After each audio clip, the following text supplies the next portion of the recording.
Hi, everybody. I'm Candid Stanisci of CFL Talk. Welcome to the Spanglish World Network on Zingo TV, channel 250. Please remember to download the Zingo TV app at the respective app stores for iOS and Android devices. While you download the app, make sure you rate and leave a comment. Both apps are absolutely free. Zingo TV is available on Google Chromecast, Amazon Fire, Fire TV sticks, Roku sticks, and also all smart TVs 2016 forward. Don't forget to subscribe to Candid Stanisci on YouTube. And, of course, now joining me is David Morassutti. David, how you doing, buddy? Doing all right. We are in the final stretch run. This is when all the marbles are up for grabs. Yes, it is. Well, sorry, there's 0 marbles up for grabs. It's who's going to make the decision to rest and who's going to make the decision to play. Win and you're in is coming up. Exactly. You know, that's just the way it works. We got some news. I got an email the other day from that talked about the Olympics now are including flag football. Now, we're going to have a guest next week talking specifically about this topic. I find that an amazing opportunity for the game of football. Well, I think especially for the younger crowd, right? The younger generation and those who I was having a conversation, and this is somewhat related. I was having a conversation with someone who's a teacher at a high school and also coaches football. And he says, you have no idea sometimes how expensive it is and the burden it puts on schools and students to play this game. And so, obviously, flag football. Now, do I think flag football is going to replace touch football, like tackle football? No. Do I envision a scenario where the NFL and other leagues maybe look at this as a potential secondary option, right? A different type of league? I think so. And I think that's why you heard the NFL say, we'd love to see our players play in the Olympics, right? To have them on the world stage. You don't think even the CFL wouldn't let, this is where the CFL can shine a little bit and say, hey, we got some good players here too, especially those that are Canadian, right? So I'm excited for this. The Summer Olympics, there's not as many team sports like there, other than like soccer. Baseball's not really that big in the Olympics like like we've seen. Golf has tried to get back into the Olympics. Tennis has been a big one, but not everyone goes for the tennis, right? A lot of the pool stuff is big, like all the different pool stuff. Yeah, but it's individual, right? We don't get those full team events really as much. Water right? polo. It's not like in the Winter Olympics where you have hockey dominates. Well, when the NHLers went, you had hockey that would dominate the Winter Olympics, right? Curling would be a very big one too. Like the more team dynamic ones rather than just the individual sports. Yeah, I mean, I know that there's some team elements in the Summer Olympics, but this is in LA, right?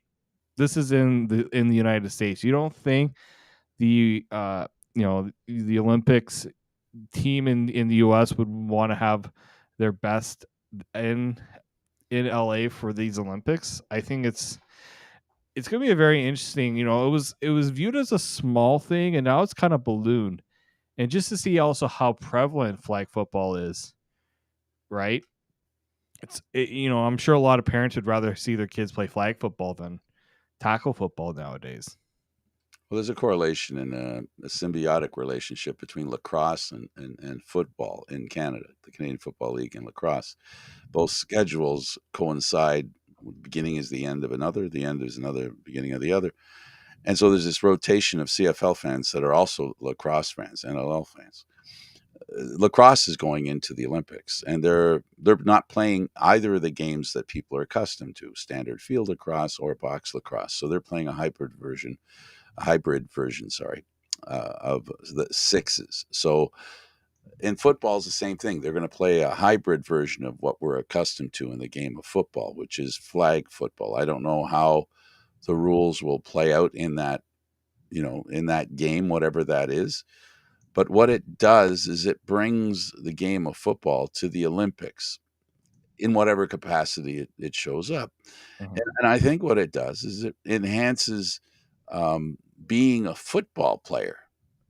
I mean, one thing about football and lacrosse, the same thing, because we've gone through the same situation. You don't wake up dreaming you're going to play football in the Olympics.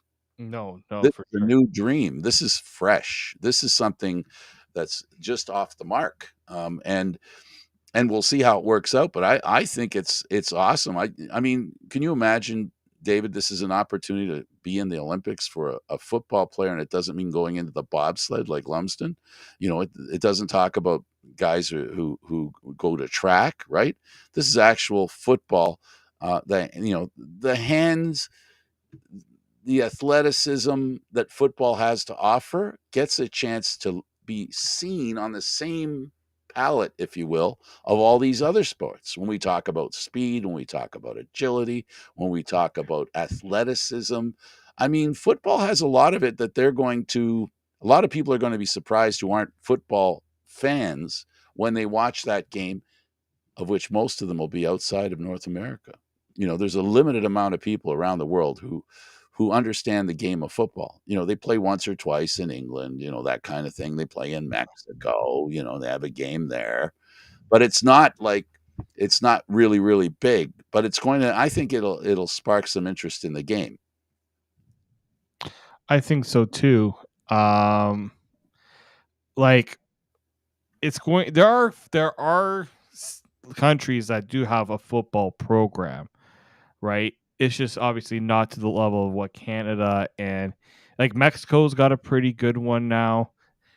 It's not just the men. Let's not forget. There's also the women's side as well that has to be taken into account here. Mexico actually has a really good flag football women's team. So, but what it does, yeah, it gets more people involved with football in a way that maybe they never thought they could. Right?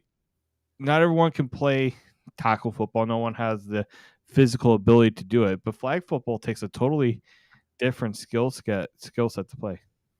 Absolutely. Less physical, yes, but not any less athletic. In fact, I would suggest, and I would say that there's more of an opportunity for athleticism in the game because there's going to be, that's the neat thing about flag football is the athleticism where players put themselves in harm's way. There is no harm's way except for when they hit the ground. Yeah. That's the athleticism where it's cut off. Everything else is in. Everything else is in. It's not about being, not that you're not brave playing flag football, but the level of bravery when you go to catch a ball is a lot less in flag football than it is in what we call football, regular football, whether it be Canadian Football League style or National Football League Now, style. there's still dangers of playing flag football. They're like injuries are still a possibility, collisions and Absolutely. things like that. So it's not like it's 1,000% safer, but it is obviously going to have less of that concern of an injury, because of physical contact being taken out, right? So yeah, but yeah, I And think you're and right. and David, how does that impact on the interest of parents putting their kids into football versus flag football? Right? Like in Canada, we've seen a boom in kids that want to play basketball or soccer instead of hockey and football. Well, you Two started at reasons: top with cost. Let's remember cost at the cost, beginning, and now we get to the rest. Now we're cost, talking about the rest of the story.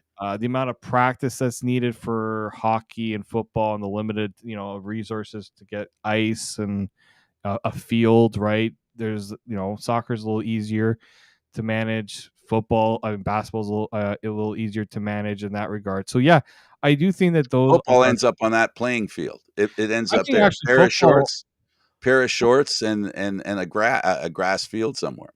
right? In football, you have to think about it. The helmet alone is the most important piece of equipment you can need. I heard that for a high school to get helmets, you're getting close to $30,000. Wow. Shoulder pads, knee pads, all these different equipment. The plastic doesn't last forever, so that has to be replaced eventually. The girdles, I heard that those, like, you can't reuse a girdle. You got every kid has to have their own. Cleats, right? You need cleats. There's so much. I do know that's why, I can't remember which, there was an Argos player, and I think maybe Frank, you might have remembered too, who at the end of the year, if a guy was done with their cleats and they wanted to get rid of them, he would collect all the, I think it was Jamal Campbell, was collecting all the cleats into a bin and he would donate them. It was either Jamal Campbell or Alden Darby, one of those two, because they know there are kids that could use this. They could use having, you know, cleats that, are half decent, right? So I think it's so important for, you know, people to understand why flag football could be something that might be more, you know, more attractive for people nowadays rather than tackle football. You can start with parents. I mean, it's a bit safer and it's a lot cheaper. And organizations that run flag football do not have the same kind of. You've emphasized and underlined the fact that they do not have as level of expense to do what they do. So, well, thank you, the Olympics.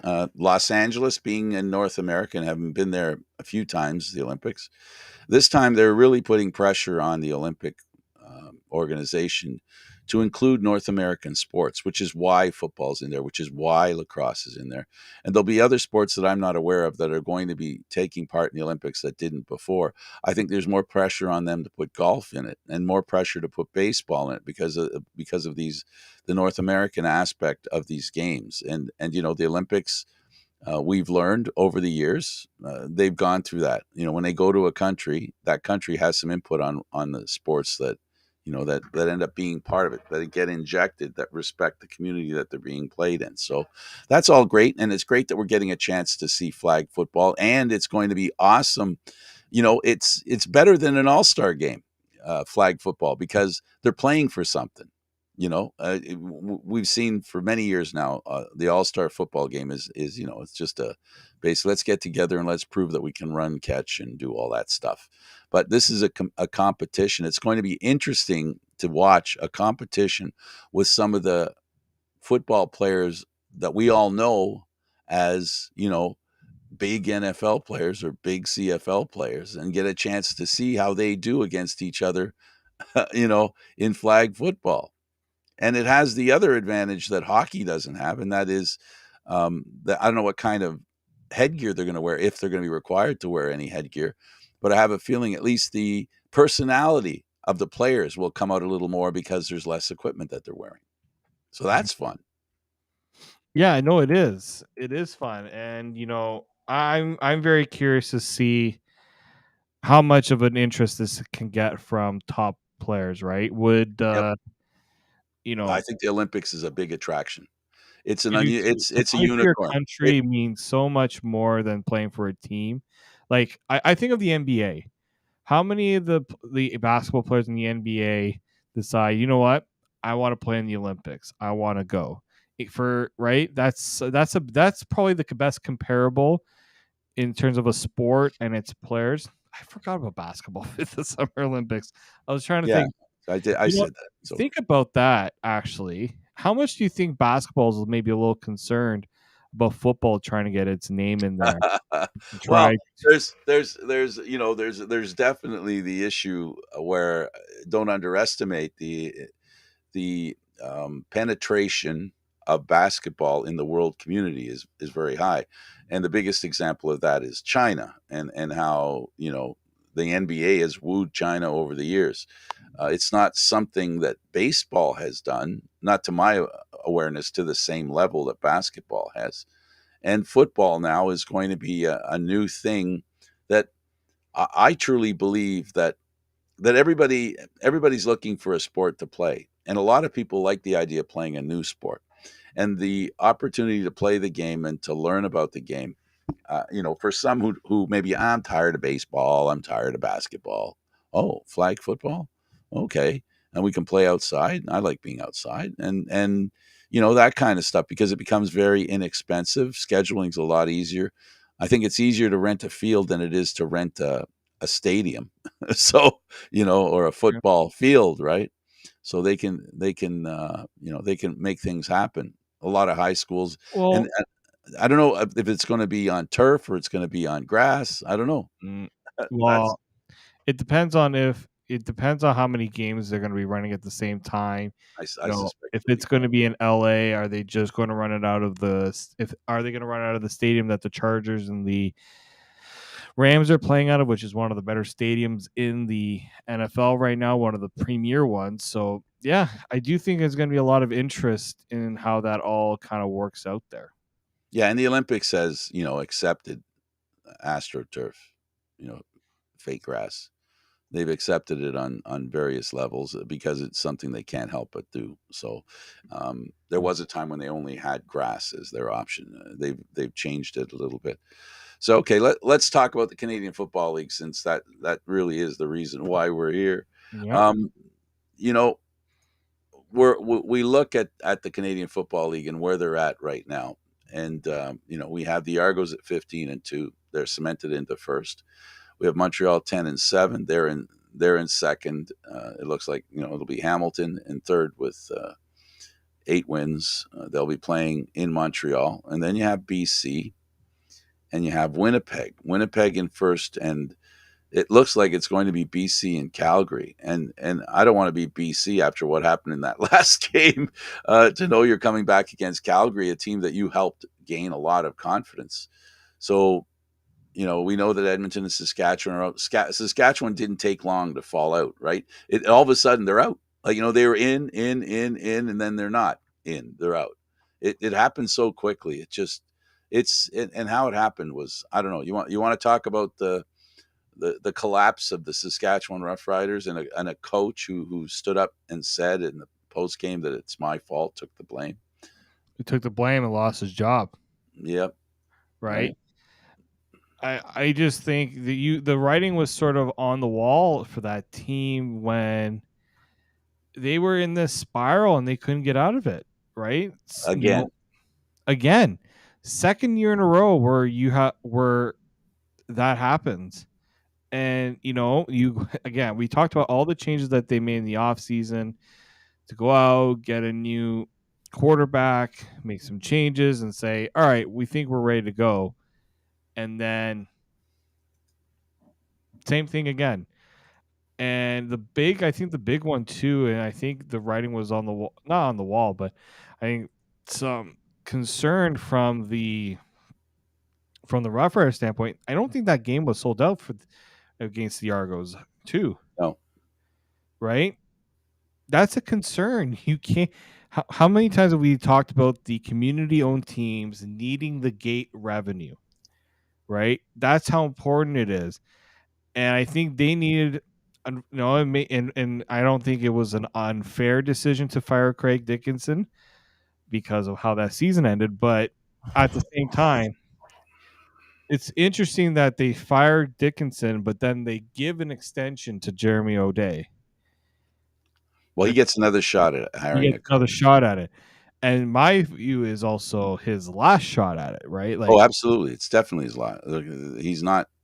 They're going to have to, and I don't know what kind of leash the organization's going to have on him. Do they expect this team to do an about face next year?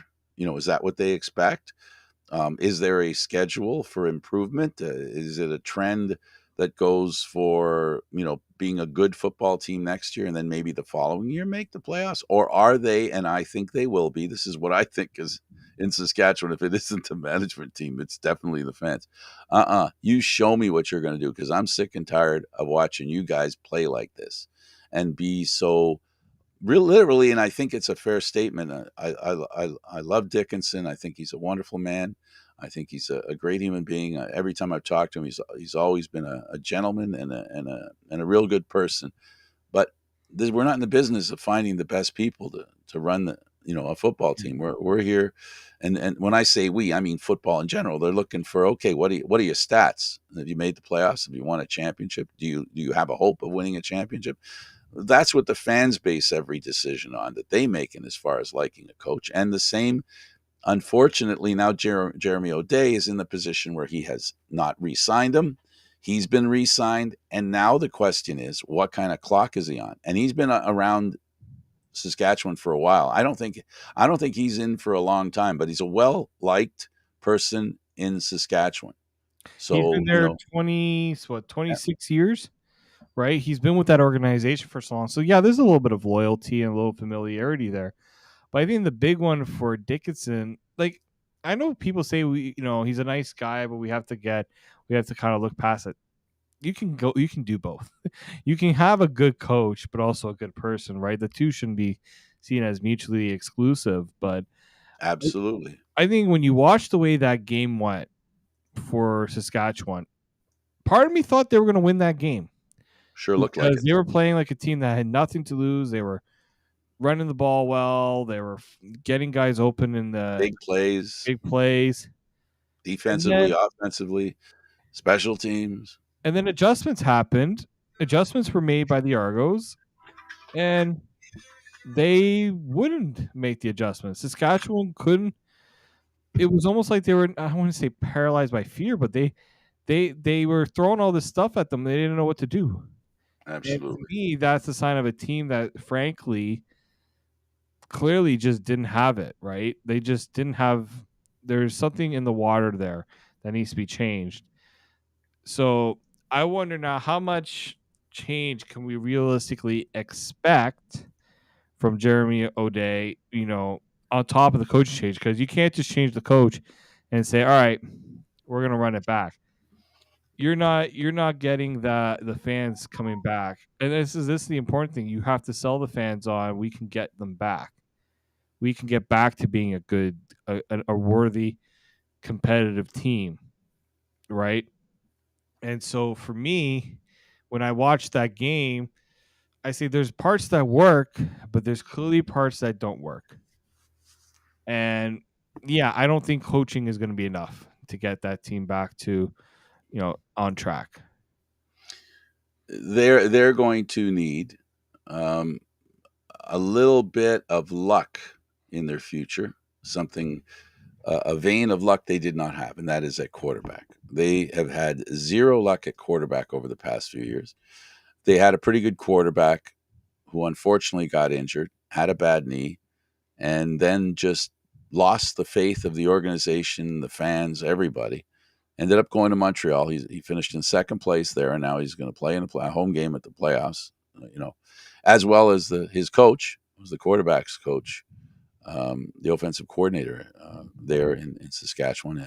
Things are working out fine over in Montreal with a couple of key players from persons, whatever, from that team.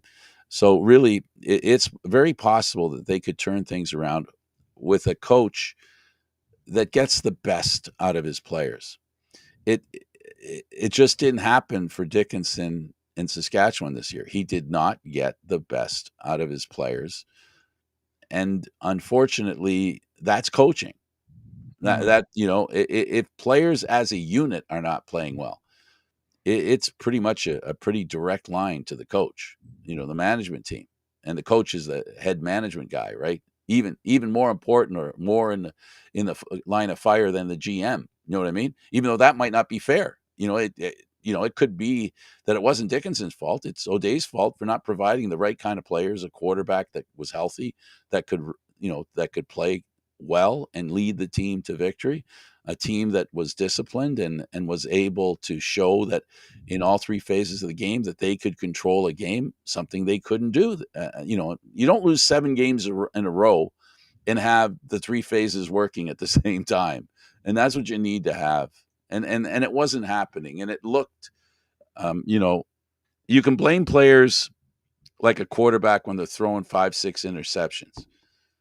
Then you're going, oh, that's too much. But, to throw a couple of interceptions here and there, to not be able to make passes, people dropping passes. Saskatchewan was notorious the last couple of years of having their receivers drop balls. So many drop balls. And we know, you and I both know that, we can see what a good team looks like. A good team doesn't drop balls. That's just the way it is. A good team finds, I think, what did Ryan Dinwiddie say to us? Good teams find a way to win. Bad teams find excuses. If I might be paraphrasing, but like good teams just, you know what, even when you're not having a good game, you find a way. You just find a way. And I think that was something that this Saskatchewan team kind of lacked, right? It doesn't have to be pretty, but you have to put yourself in a position to say we want to get this done. We want to win. Nothing's going to keep us from winning. We might have a bad quarter, we might have a bad decision go against us, but we're going to find a way to pull it out. And unfortunately, they Absolutely. didn't have that. Absolutely. And it really is it really is more than just the coach. It really is more than the head coach. We've seen because we follow Toronto more than any other team, we've had a close-up view of watching the creation, of a team, a championship team, needless to say. And we're starting to see a team that year after year, like Winnipeg, I don't live in Winnipeg, so I can't speak to I've seen a lot of the growth that Winnipeg has made. And I see a lot of parallels between them and the Argos. And it all starts with team unity and with players that can play together and that know how to win together. And if you don't have that's what makes great teams. They refuse to lose as a group. It doesn't matter why they need to catch up or why they need to play I don't know, a great quarter or whatever. They find a way to win. And the Argos have that right now. They have a good coach, a coach that players seem to respect. They have a general manager that the world respects. So, being the Argos right now, they look like a good team, a really good team that could win a championship, just like Winnipeg. And I would say those two teams are there, Toronto and Winnipeg. We see that BC maybe we've seen too many chinks in their armor this year. No, Yeah, I would agree with that. right? They haven't been this at the same level of Winnipeg, not just by score, because not just by wins, but by the way they've played. From one game to another, they've played rather poorly a couple of times. That's something we can't say about Winnipeg or Toronto. No, I agree. I agree, and that's really been the issue with the CFL is how much of a drop off there is with the top teams and the teams below. Like Calgary, I understand they've had some decent performances, but that's not a playoff team. Look at the record. They could be a championship team. I mean, we're looking. I've been waiting to say this, David. Can you imagine? Can you imagine all those years that Calgary lost when they had 14-2 records, and they lost to 6-12 teams. They lost to Ottawa and Toronto. Toronto, a 500 team. Was it both times they were 500? Were they less than 500 one time? In 12 and 17, the Argos didn't have a fantastic record, and they turned around and won the Grey Cup. How ironic would it be if Calgary won a Grey Cup under these circumstances? They, talk about kismet. It'd be pretty amazing. So not that they're not a great team, David, but with football, any given Sunday, a team can win, right? Mm-hmm. Yeah, no, and that's the thing, right? Calgary can say, "Well, we have momentum on on our side. We just beat a team that nobody thought we were going to beat." And the other, not only momentum but health. My concern watching that Calgary BC game is what's Vernon Adams, What's his status? what's his status? 2 years in a row where BC looks like a pretty decent team, but then the quarterback injury looms over and proves to be tough to overcome. Last year, Nathan Rourke wasn't healthy. He was trying to come back from a injury that many thought was supposed to end his season, and we know how that ended for him. So he had a marvelous end to his season because everything that he did was qualified. yeah, Well, he's playing handicapped. He's playing injured. right. So and there's only so much you can expect from your quarterback who's dealing with an injury like that. So I'm very curious to see how they work around that. The good news is for CFL fans, of which we are, the good news is that there's going to be an opportunity for a quarterback out there who may not have the reputation yet of being a winner, who could rise up and be a winner, like we saw Chad Kelly last year. I mean, there is an opportunity with so many quarterbacks that that are not starters, but could be put in the position of starting because of the veterans that stand in front of them, who have been sometimes a bit of overrun by injuries. Like, take for example, just as an example, take Hamilton as an example. Bo Levi Mitchell, great quarterback. What an opportunity for him to reclaim the greatness that he built, in the last decade. Just imagine how great that would be for him.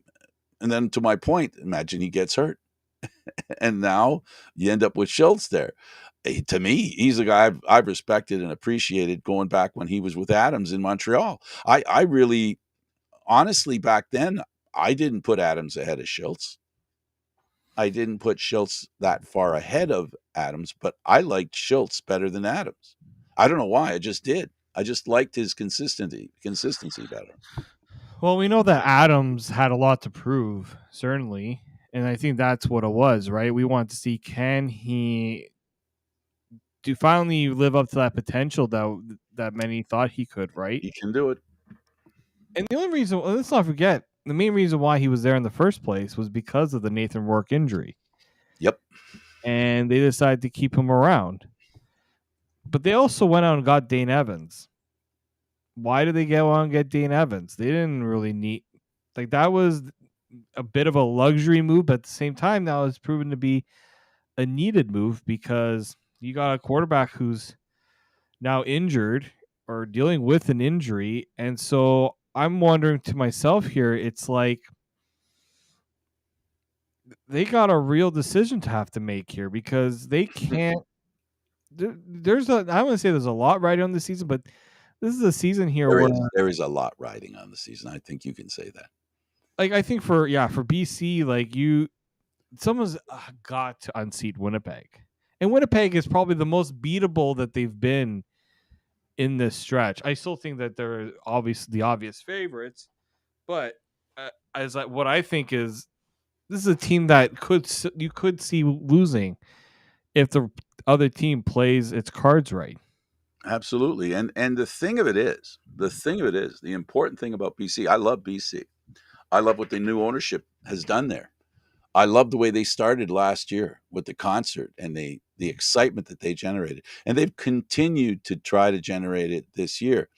The problem I have, and I think the the chink in their armor is how they played this last game against Calgary. That cannot sit well. That was at home. They lost like that at home. That can't sit well with the confidence of the team and or the fans. You're trying to build a fan base, right? And they've had a good couple of years, but they haven't really accomplished anything that says, we're champs, which unfortunately is what fans look for. Yeah, okay, or go to the Grey Cup. But they're the only ones who remember they went to nobody remembers who went to the Grey Cup, but the teams who do go there and lose, that people, fans and teams remember that. But they need to make the next step. And you're right, unseating Winnipeg is going to be a challenge. Not only do they have to do it, it's going to be a challenge. And now they made it tougher to get to play Winnipeg. Yeah, right? I mean, what has Winnipeg had each and every year they've gone to the Grey Cup? A healthy squad. healthy squad, and we don't have to play an extra game. That extra game is so tough. I think people discount. Yep, you're right. What it means to have to play that game and then do it all again the week after. Right? I think people tend to overlook how difficult that turnaround truly can be. Absolutely. So, well, here's hoping that BC works it out. We'll find out how it works again in a couple of weeks. We'll find out how ready they are to play, and the other thing that makes it hard for us to judge teams, David, is the seriousness with which a team plays a game, dependent on their place in the standings and how relevant the game is. You know what I mean? We got that. There's that issue too. So let's not get fooled by the fact that, it looked like a terrible loss for BC, but they clearly tipped their hand when they showed that they weren't really interested in this game anyway. Why else do see, we got tale of two different teams. You've got Toronto that won't take their starter out, and you got BC who takes their starter out by definition for most people, a lot of people, too soon. I mean, how do you decide to keep the guy in? And I think BC was playing for something, more than Toronto was, and that's the irony in my mind. Toronto's keeping their quarterback in, and this is to me, this is a risk reward thing that the Argos are doing, and BC's playing it safer, while Toronto is keeping Kelly in because they feel it's important. Dinwiddie and Kelly.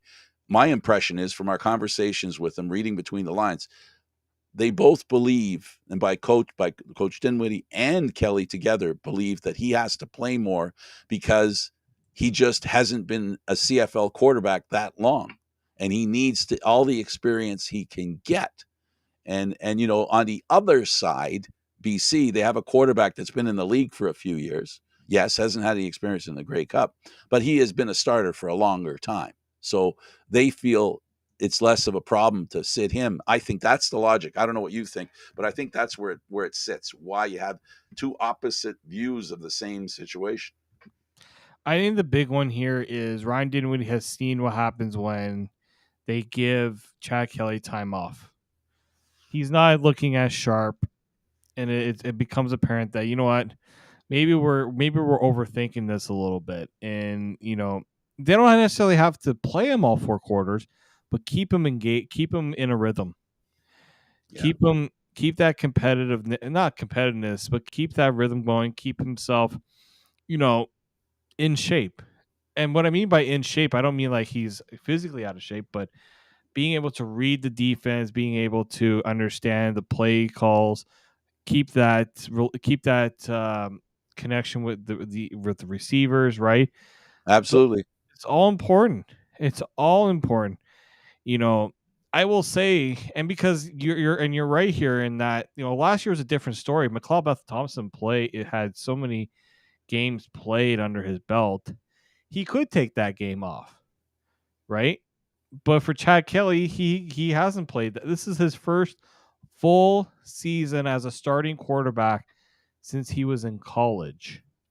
He hasn't been in college for a long time, right? That's why he hasn't played a lot of football. He's got a lot of football in him. The concern is that he did suffer now an injury that they said he could play through, that they could bring him back, but had no reason to put him back in the game. That's the only thing you're concerned about. Guarding him from an injury. His elbow looked a little tender. They checked his elbow. His elbow, and I think his leg too, was He was got smushed a little bit there. he got Ankle. rolled. His ankle got rolled a little bit. He wasn't happy with that.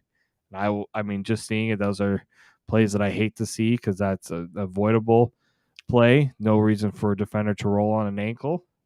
I think maybe he knew what he was doing a little bit there.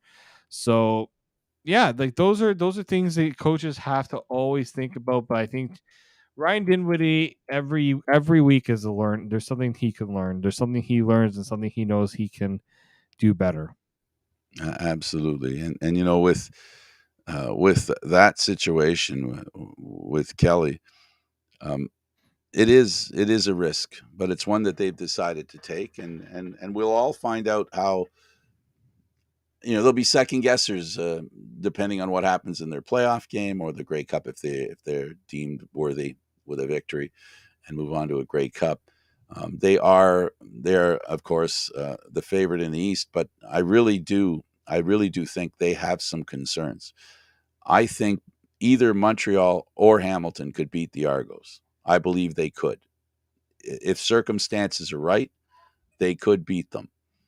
Now, a lot of that is beating yourself and not taking your opposition seriously. Right. The Argos have, for the most part this year, a lot more than last year, have not fallen to the level of the play of the opposition, except for maybe the first half. Yeah. That's been the extent of them not playing to their own level and playing to the level of their opposition. But they've always, in the second half, come out and straighten things out. They did that consistently this year. So the So that isn't question an issue is, for how much can you do that before it bites you back? them. Well, that's the issue. That's the issue. Right. So I wanted to also talk about in Winnipeg for the first time 2 nationals. Um, we've got Dembski and we got Brady Oliveira, 1,000 yards receiving and 1,000 yards running. That's never happened before in the Canadian Football League with 2 nationals on the same team. Same team. Um, wow, you know what I mean? Like that's a run game with a bit of short passing going on. That's pretty amazing, and I think those 2 players highlight why Winnipeg is so good. The run game. They have. I mean, we've got Brady Oliveira challenging for the most yards ever. He's just behind John Cornish, one of the greatest running backs in Canadian Football League history, one of the beasts of recent generations, one that many of us know who that guy is and how good he was. And now we're looking at a guy who's competing with him. I mean, this is amazing. And it totally falls in line. I I see that and I read that and I go, yep, that's Brady Oliveira. That's him. And Dembski, a guy who quietly makes big plays for the Winnipeg Blue Bombers, a guy who was playing in Saskatchewan and wanted to come back home, and guess what? He did. And they've done well because of those 2 players, David. Those are the guys that whoever plays them in the playoffs, they got to stop Dembski and Oliveira. And what those 2 guys have shown is they're unstoppable. Well, look at what Winnipeg's done. They've had, it's the teams that have their Canadians step up and make big plays. I think of what happened with the Argos last year in the Grey Cup. Enoch Mwamba, Robbie Smith, obviously Boris Beatty. Like, having your Canadian guys make plays for you is what makes you win championships. And I think Winnipeg definitely has the best Canadians in the CFL. When you Mm-hmm. look at Dembski, when you look at Oliveira, when you look at just up and down their roster, that's why they're such a revered team. But you know, they've done well in that regard. Now, can they do it in the crunch time? Right? They've had their moments where they've looked human, but yeah, They I do. both played in the Grey Cup last year. And this is the thing. This is a team that definitely won't make the same mistakes twice. Mm-hmm. Right? And the last time they were in Hamilton, they did win the Grey Cup, so they have that going for them. But yeah, it's impressive to see Canadians. We always say I was always good when John Cornish was doing a year in, year out, but to see 2 guys on the same team do it, as you said, it's just so incredible that those moments are Amazing. happening. It's amazing. You're looking at history, folks. You're looking at something that people will be talking about for centuries. And then you've got the Argos with this young Canadian, while we're on that subject, Adebaboye. Holy mackerel. We saw something in him where his confidence to find the hole right away and the speed at which he ran through that hole was amazing. It's like a Yeah. slingshot. He's again, you know what? They're bringing him along slowly. He's had the perfect position to learn, right? He's played special teams, so that he's got the physicality to go to be a running back. But now he's starting to, next year, no Andrew Oh, Harris. hey, hold on It a is. second. Maybe even this year. We don't know about Harris's Well, and injury, here's the thing. right? You know what? That's a good point, because we don't know what Andrew Harris's status is going to be, right? He's dealing with an injury. It's no guarantee he is back for the East semi, at least the East semifinal. But at the same time, it's like, boys look pretty good, right? I think you're going to see a lot of him in the season finale. I think it's going to be his. I think you're going to see a lot of him because they want to say, all right, see if you can earn yourself some snaps in the playoffs. He's on special teams. So, he can play on the team. Yeah. It doesn't take much to move over from special teams to, a starter position or to end up on field. And the Argos are not afraid. And the players that they have are not afraid to hear the coach say, "Come in, we're going to Yeah. send somebody out now. Okay, run your best, get off the field." Right? And they've done it with both their star running backs. One with a deep history, and another one that is now basically the feature back for the Argos. We know who that is, and it isn't the future Hall of Famer, but he has a part to play, and Harris will play a big part with the Argos. And one of the parts that he's playing, that regardless of his injury or not, if he's injured or not, he's still going to be a guy who the coach relies on as almost kind of a coach, right? Unofficial coach, right? So he's not getting paid to be a coach. He's a player. But dude's always got the clipboard in his hand, and he's always talking to the running backs when they come off the field. Yeah. It's an important resource that he was like that last year too, until he eventually got back onto the field. It's important to have guys that have that camaraderie together and saying we're doing this together. It doesn't matter who's going to do it. We just have to go out and do our job. Absolutely. So let's concentrate a little bit, since we're in the East. We'll stay in the East, and we'll talk about Hamilton and Montreal. These are two teams that they kind of I don't know, David. I really feel like there's something they're not telling me. I'm left with that feeling. I'm left with the feeling of Montreal's not telling me something. Hamilton's not telling me something. And I don't mean they can't tell me. I think they won't tell me. I think they're playing a little bit of that game where they don't want to show what they're going to do to against each other. And then they have the additional layer of the Argonauts. They don't want to tip their hand. So the Argonauts are ready for them if one of those teams, which team wins, right? So that's the thing that I don't think we've seen Hamilton, Montreal play at their best, even recently.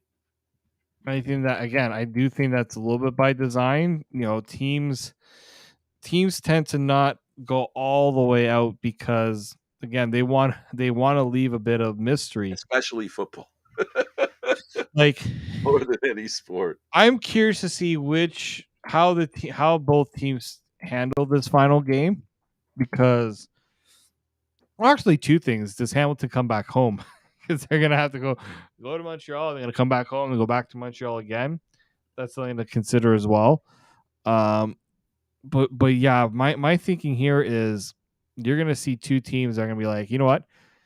Maybe we just look at the backups and say we might need you in the playoffs. Let's see if you guys can do something. I think that's where they're gonna go, unless they feel like one of their guys needs some reps. But it's that decision, like you said, exactly. There may be players they need to play. Yeah, I just think they're going to play this as safe as they can. I think it's going to be it's going to be like the boxing match, the two fighters, the first couple of rounds. They're just sending little probes. They're not really trying to hit the guy. They're just trying, and they don't want to get knocked out. And so they're just checking out to see if there's any soft spots that they can work on later. I think, to your point, I think is the point you're trying to make, is that they will have a plan, but I think the only plan they're doing is not to expose what they're going to do, but what they can do to their opposition. That's the kind of game it's going to be. Basically, two boxers just feeling each other out. That's all that game's going to be. And therefore, they're going to be setting up a really interesting little battle, because you imagine emotionally what that's like for the players. All the players know that's who they're going to play. They show up on the field, and the coach says, "Okay, take it easy, lay back. Look, you rest, and you don't worry too much. I want to make sure you guys all stay healthy. We'll try a couple of things. We'll see how that works out. But it isn't going to be. This is one of those times. I don't care what anybody says. This is not a game either team's coming out to win. They're coming out to survive." I do, yeah. No, I'm very curious to see how that plays out. But yeah, I do think it's going to be a little predetermined. Absolutely. Any final word from you on this week? Next week we'll have somebody to talk about flag football. Stay healthy. Yeah, that's the key. And you know what? There's a few things that players are playing for. There's bonuses and that kind of thing. So those kind of things will be happening this week coming up. And we will probably hear about the odd one where a player will be disappointed because for some reason he doesn't get a chance to meet those targets. We're going to hear that as usual, but then we'll hear the ones that do make it. So it'll be fun. It'll be a fun week of football. It definitely will be. Thanks for doing this, David. Thank you, Frank. Much appreciated as usual. So for David Morassutti, I'm Candid Frank Stanisci. Thank you for watching CFL Talk, airing live on Mondays at 9 p.m. This show can also be heard on the Spanglish World Radio Network for CFL Talk news, entertainment, and other sports programming we offer. Please check out SpanglishWorld.ca and, of course, Candid Frank Stanisci on YouTube. Thanks for watching, everybody. We'll see you next time.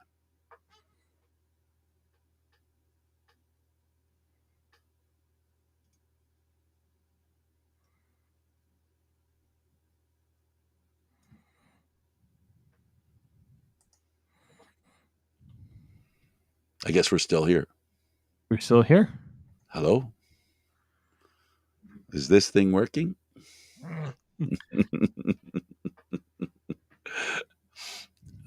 Anyway, well, I think Eduardo probably had to deal with something, but I mean, here's one thing I'll ask you. I had to fill in my ballot for the awards. okay. They asked me to fill out a ballot. If you had to pick your top defensive player in the East, would you have a name in mind?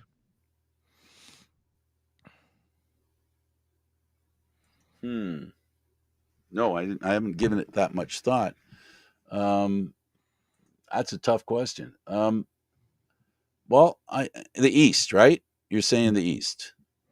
Next week, so this week I had to do the nominations for the Toronto side. I think number 48 for the Argos.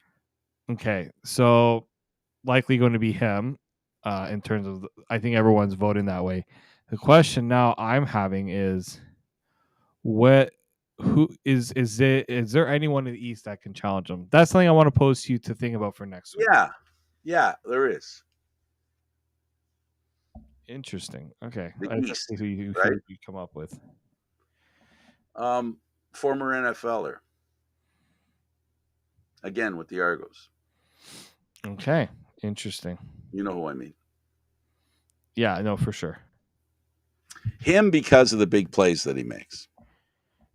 But this is defense, right?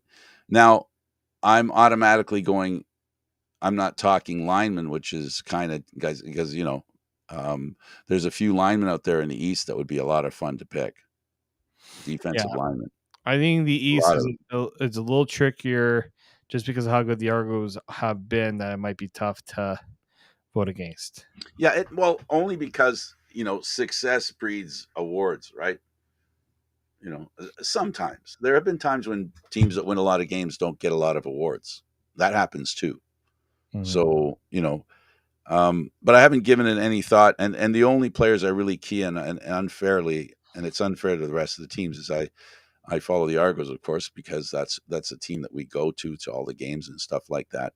And I've watched firsthand the amazing nature of their games. And I'm trying to think in Montreal, there are some sack experts in Montreal that I think there's a couple of players in Montreal I'd like to point to. In Hamilton, you're not going to say Simone Lawrence because he hasn't been the kind of player that he has in the past.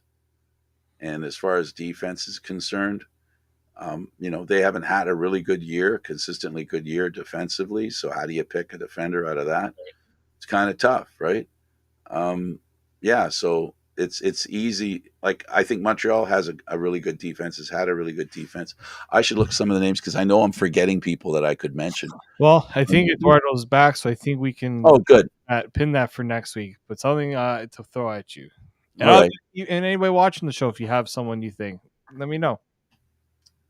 Okay, Eduardo, we already did our goodbyes.